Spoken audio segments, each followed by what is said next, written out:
Hello students, कैसे हैं आप लोग। आज हम पढ़ेंगे क्लास 12th के लिए मोस्ट इम्पॉर्टेंट वासुदेव शरण अग्रवाल जी का साहित्यिक परिचय और जीवन परिचय, जो कि लगभग हर बार एग्ज़ाम में पूछा जाता है और बहुत ही ज़्यादा महत्वपूर्ण भी है क्लास 12th के लिए। इसको किस प्रकार से आप लिखेंगे, एग्ज़ाम में लिखने का सही तरीका क्या है, ठीक है, उन सभी बातों की हम चर्चा करेंगे। लेकिन उससे पहले आप देखिएगा कि अगर आप वासुदेव शरण अग्रवाल या किसी भी कोई भी लेखक कवि हो, उसका अगर आप जीवन परिचय या साहित्यिक परिचय याद करने जा रहे हैं तो एक पेज पर उनके बारे में आप लिख लीजिएगा। इसको याद करने में देखिएगा, याद करना मुश्किल नहीं है, लेकिन उसको याद रखना बहुत मुश्किल है। आप याद कर लेंगे आधे घंटे में, हमको पता है, लेकिन उसको एग्ज़ाम तक कैसे याद रखें तो उसके लिए आपको ये करना होगा। आप एक पेज लीजिएगा, उस पर उनका जन्म लिख दीजिएगा कि जन्म कब हुआ, शिक्षा कहाँ से मिली, योग्यता उनकी क्या थी, स्वर्गवास कब हुआ और प्रमुख रचनाएं। ये एक पेज पर आप लिख लीजिएगा, इससे आपको फ़ायदा मिलेगा।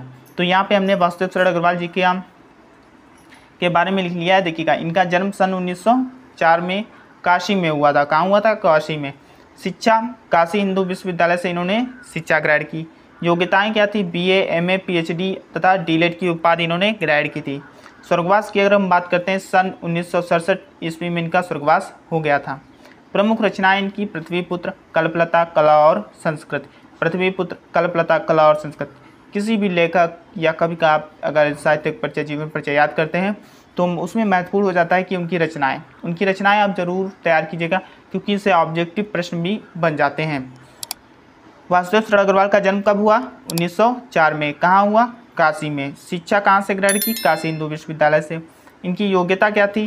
बीए, एमए, पीएचडी तथा डीलेट की उपाधि इन्होंने ग्रहण की थी। अगर स्वर्गवास की बात करें तो इनका स्वर्गवास कब हुआ था? सन 1967 में इनका स्वर्गवास हो गया।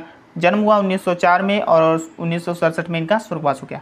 रचनाएं की अगर बात करें तो इनकी प्रमुख रचनाएं थी पृथ्वीपुत्र, कल्पलता, कला और संस्कृति। इतना आप तैयार कर लेंगे, ठीक है। उसके बाद अब हम आपको बताएंगे कि एग्ज़ाम में आप किस प्रकार से लिखेंगे।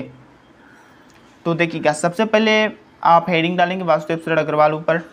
उसके बाद इनके कुछ हमने लाइनें लिखी हैं, इनको आप लिखेंगे। इससे आपकी जो कॉपी है वो एक अलग तरीके से दिखेगी, जो अन्य बच्चे होंगे उनसे अलग आपकी कॉपी दिखेगी।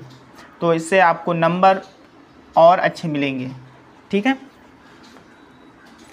सन 1904 में हमने आपको बताया था कि इनका जन्म 1904 में हुआ था। सन 1904 में काशी का सौभाग्य जगह। कहाँ हुआ था? काशी में।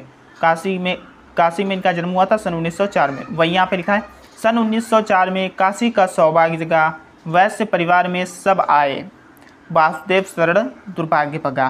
काशी से लेकर लखनऊ तक शिक्षा के लिए किया भ्रमण। काशी से लेकर लखनऊ तक शिक्षा के लिए किया भ्रमण।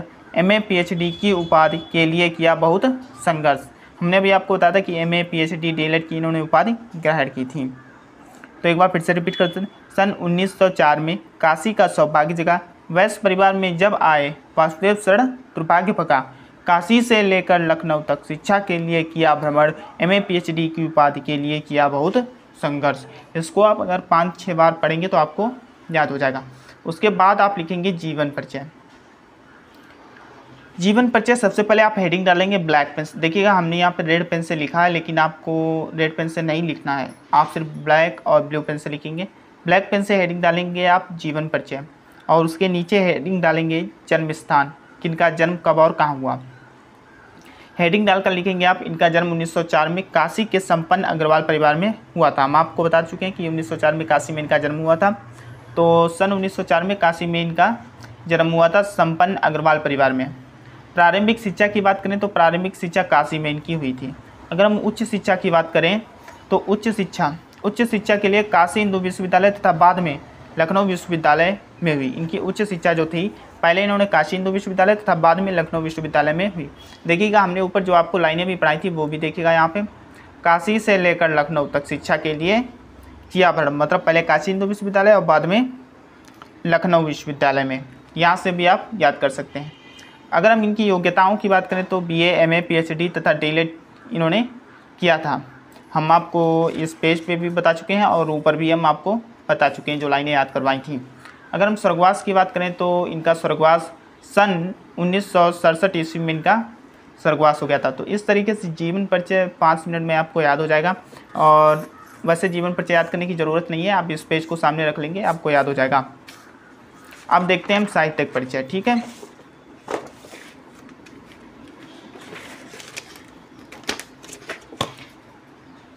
साहित्यिक परिचय आपके लिए मोस्ट इंपॉर्टेंट हो जाता है। साहित्यिक परिचय में लिखना क्या होता है, बहुत से बच्चों को यही नहीं पता होता कि साहित्यिक परिचय में लिखना क्या है।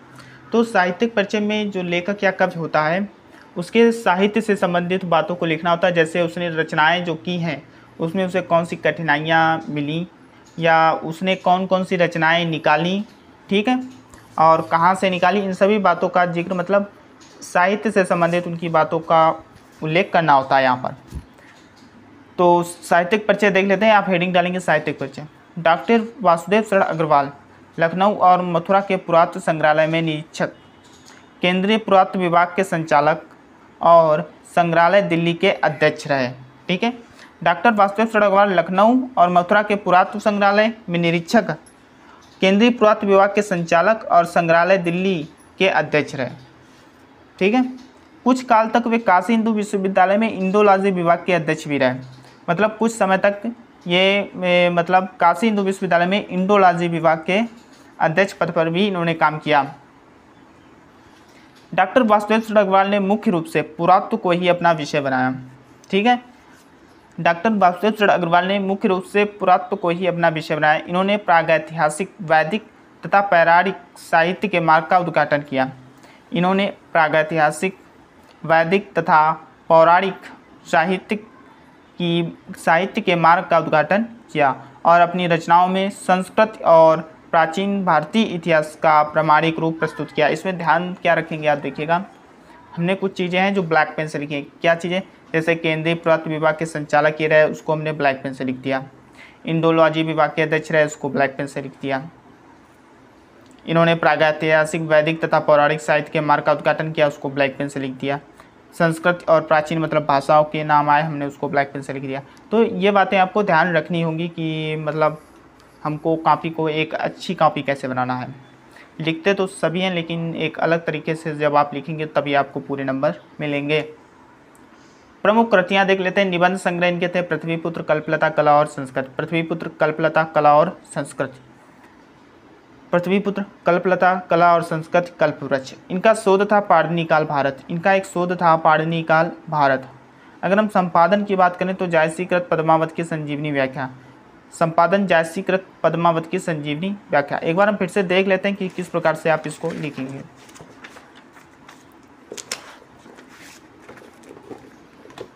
सबसे पहले इनके जन्म से संबंधित हमने ये लाइनें आपको बताई, इनको आप तैयार कर लीजिएगा। आपको पीडीएफ टेलीग्राम चैनल पे मिल जाएगी। अगर आप अभी तक आपने चैनल को सब्सक्राइब नहीं किया तो कर दीजिएगा, क्योंकि आपको फ़ायदा कहीं ना कहीं ज़रूर मिलेगा। ठीक है, उसके बाद जीवन परिचय लिखेंगे हेडिंग वाइज कि जन्म कहाँ हुआ, प्रारंभिक शिक्षा कहाँ ली इन्होंने, उच्च शिक्षा, योग्यता क्या, स्वर्गवास कब हुआ। उसके बाद आप लिखेंगे साहित्यिक परिचय।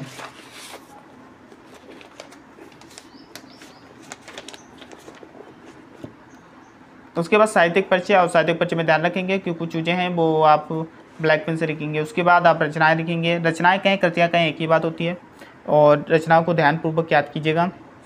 तो इस प्रकार से आप किसी भी कवि या लेखक का जीवन परिचय और साहित्यिक परिचय लिख सकते हैं। सही तरीका यही है। तो आपको वीडियो कैसी लगी, वीडियो को लाइक कर दीजिएगा, और अगर आप क्लास 12 के स्टूडेंट हैं तो चैनल को जरूर सब्सक्राइब कीजिएगा, क्योंकि कहीं ना कहीं आपको फ़ायदा ज़रूर मिलेगा। मिलता है नेक्स्ट वीडियो में, तब तक के लिए जय हिंद, जय भारत।